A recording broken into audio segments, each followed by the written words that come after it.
Rehearsals are underway for the King's coronation on Saturday, with members of the armed forces processing over Westminster Bridge in central London.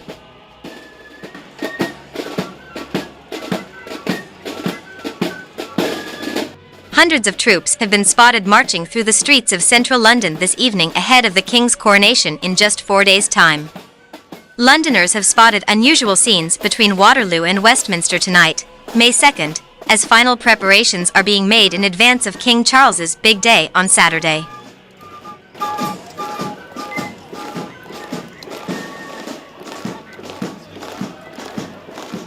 One eyewitness first spotted crowds of people in military uniforms near Waterloo Station, and followed them all the way to Westminster.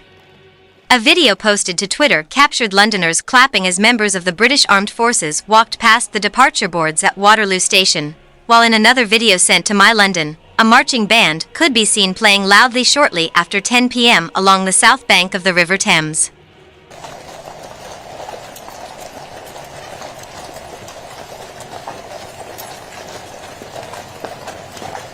Posting a video of hundreds of troops marching through the city's streets, Miss Harriman, chair of the South Bank Centre, said, "On my way home and I just ran into thousands of gents at Waterloo Station for the coronation rehearsals.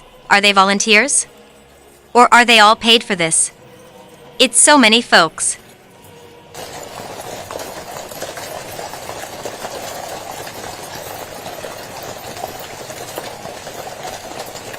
Onlooker Kieran O'Shea added, "That was an unexpected evening at Waterloo." Meanwhile, David Atkins said, "Just watched members of the public clap for our military as they walked past at Waterloo Station in preparation for the King's coronation. Another sign people do care about the monarchy."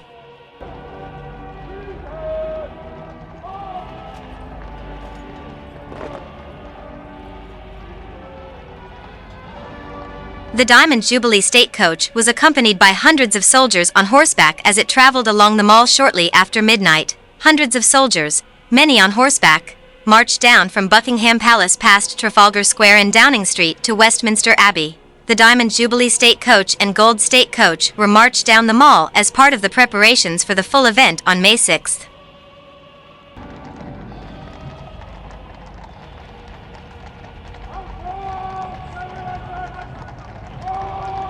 The Diamond Jubilee State Coach was accompanied by hundreds of soldiers on horseback as it traveled along the Mall. Setting off shortly after 12:20 a.m. on Wednesday, royal fanatics waited for over 3 hours for the parade to make a return journey down the Mall. Crowds ran through St. James Park to find the best spots near the palace, with many trying to spot their relatives in their military outfits.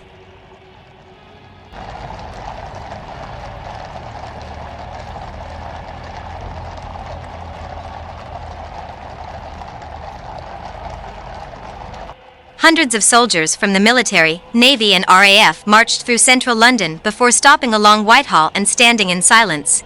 Many carried a wide range of instruments such as saxophones, trumpets, horns and cymbals, but only the drums were played by marching soldiers until they returned down the Mall after 3 a.m.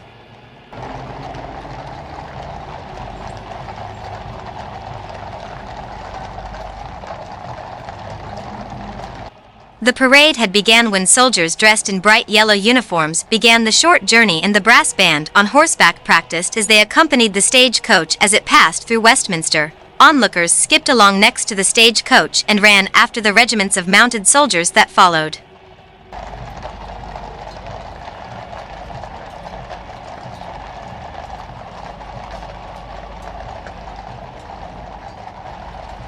Soldiers from a wide variety of regiments marched down the Mall after 1 a.m. Buckingham Palace remained mostly silent, with soldiers quietly maintaining protocol until a regiment playing the bagpipes brought the area to life shortly after 2:30 a.m.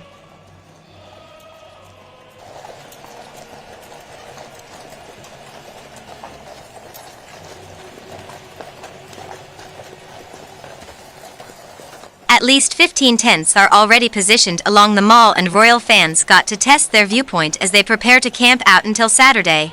John Lowry, 68, claimed to be the first person to set up his tent on the Mall on April 27, 9 days before the coronation. He told the PA news agency, "We like the build-up, the rehearsals and seeing people throughout the day.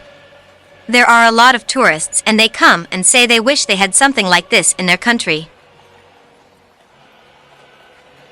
Mr. Lowry explained he had been camping outside royal events for 26 years and spent a month camping out after Princess Charlotte was born. He added, "We did a lot of research.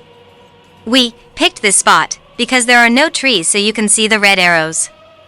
Other soldiers were spotted parading in Parliament Square and practiced changing position as Big Ben chimed. Artillery regiments rehearsed moving cannons on horseback and soldiers were seen pretending to fire the ceremonial weapons.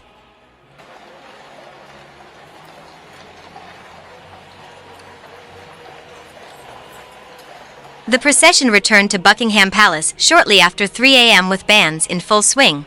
The Gold State Coach was spotted passing Buckingham Palace shortly after 3:20 a.m.